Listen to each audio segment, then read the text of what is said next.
Yeah, well, thanks for joining me, Reba, or Ned, as people know you. Signing a new 3-year deal at the Hawks, extending the time there. Awesome. Yeah, very, very happy at the club at the moment. Yeah, couldn't really imagine being anywhere else. Yeah, so to have 4 years, it still feels so far away to me. Like end of 2026, I have no idea what's going to be happening by then. But yeah, it's nice to have a bit of belief and have the backing from the club, and yeah, I'm loving it. 2019, you're a preseason supplemental selection pick. Just talk us through that because obviously it's a very unique, I guess, draft pick and selection as opposed to maybe most people who go through the AFL system. Yeah, so it was the first year that the SSP that had come into effect. So yeah, I remember getting asked to train by one of the Hawthorn list managers in January, and then so I pretty much trained full time. I just remember sitting in a lecture at uni. I was going back to uni and working again, and got told, "Can you come into the club now?"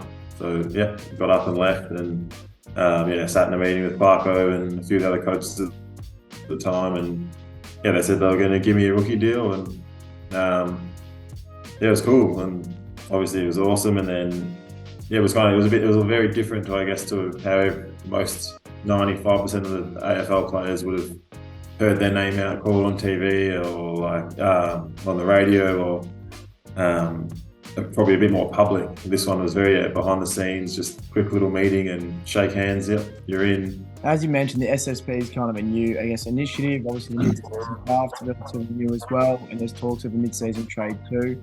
Do you think these are kind of good initiatives by the AFL to implement these new avenues and ways into the AFL that pays, I guess, kind of slip through the cracks?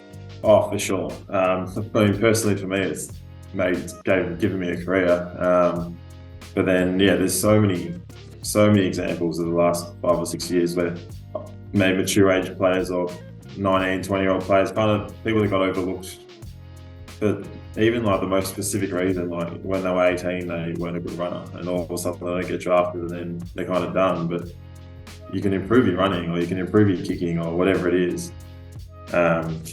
So we've had heaps of them at Hawthorn. We've had, I think, one every year from Box Hill almost. As you mentioned, when you first joined the club, Clarko was there. Obviously, changing the guard with Sam Mitchell. What have you noticed as a big difference between the two, I guess, in coaching styles? And obviously, what does Sam Mitchell bring to, this young, youthful Hawks side in 2023? I think being a bit younger in general, probably just that little bit more relatable and personable with the players. I think Clarko was such a football player, been around such a long time and had success with like his boys almost, that if you weren't really part of that main group, you probably weren't as relatable to him. Whereas Sam's had a really strong focus on building the relationships and being comfortable with everyone. Like, I'd happily just go into his office and talk about non-footy things just in my life for 20 minutes if I wanted to. And I think that's a really good trait to have in your coach. Yeah, now as we all know, Hawks are going into 2023 as the youngest side and probably the most inexperienced in terms of average per game. O'Meara left, Tom Mitchell left, Jack Gunston went to Brisbane. Obviously Ben McAvoy, who now you replaced in the Rucks, retired. Liam Shields moved to North Melbourne to join Clarko as a delisted free agent. I guess talk us through those trades, because from the outside looking in, it seemed like such a shock given that normally clubs like to keep, some older and experienced figures around. From the outside, it would be a huge shock. It was still a bit of a shock to us as well. You could probably tell Big Boy was probably going to retire about halfway through the year. I think we knew Gunners was wanting to get out of Melbourne for a couple of months. There was a lot of talk about Tommy throughout the year, but that wasn't a guarantee, but we kind of maybe expected it. Pup, similar. Jager was probably the one that surprised us the most. It surprised him a lot as well, talking to him. But I think, it was obviously a big loss at the time.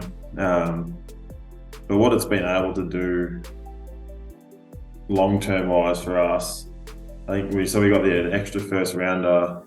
We were able to bring in Meekie and Cooper. And they've both been able to come in and impact pretty well straight away. So I think long term it'll be a really good decision. So I just want to go back to, as we did mention, did lose a lot of experience, and a lot of critics are saying, Hawks will probably have to bide their time, probably a lot of hard games for fans to watch because they just may not have experience. But internally, do you guys see that you guys may have a ceiling? A lot of, as I said, critics probably see you maybe bottom 4, bottom 6, but you had a really good 2022 year with such a young side. And despite losing so much experience, I guess, in terms of games and age, do you reckon you guys can still perform at a level that, you might even be pushing for, 10th, 11th spot, or even potentially, 8th spot in a finals appearance? I mean, Collingwood are the prime example of that last year. They went from 17th, I think, so they were lower than us last year. And all of a sudden, we're favourites for the flag at one point. Like, we're definitely not putting a ceiling on it. But we are still being realistic that this year's it's not all about the end. It's not the end game this year. So we're still going to develop heaps. We're going to try a few things, like the way Sam's going to coach. The way Sam is, he's very curious. He's very aggressive with his structures. I think he's going to experiment a bit. But he's going to try. We're going to be very attacking, very fast, and I think we could, certainly catch a few teams off guard, and we're not probably losing as much as people thought. And the blokes, a lot of the time, it was the young guys in the team, like the John Newcombs was best on probably 6 or 7 times of the year. Dylan Moore, Mitchell Lewis was kicking bags, like Sis will still be there dominating. Guys like that will just now even have a bigger responsibility and more room to flourish, I guess. As you said, your Newcombs, your Warples, Sicilies, they're all going to still be there. Dylan Moores, who had fantastic years in 2022. I guess, who's your pick for this upcoming season to, I guess, kind of have a breakout year? I know McDonald is training really well at the moment, and he looks like he might get some more midfield time. Will Day's obviously been reported to go into the midfield more and potentially work alongside you a bit. Is anyone at training who's just standing out? It looks like they're just about to burst out come round 1 and the rest of the year. Yeah, I think Josh Ward, who's our first pick of the last year's draft. Played most of the season last year, missed a fair bit in the middle with a concussion, but he's fine at the moment. All the match play he's done. Intra-club yesterday, he was really good.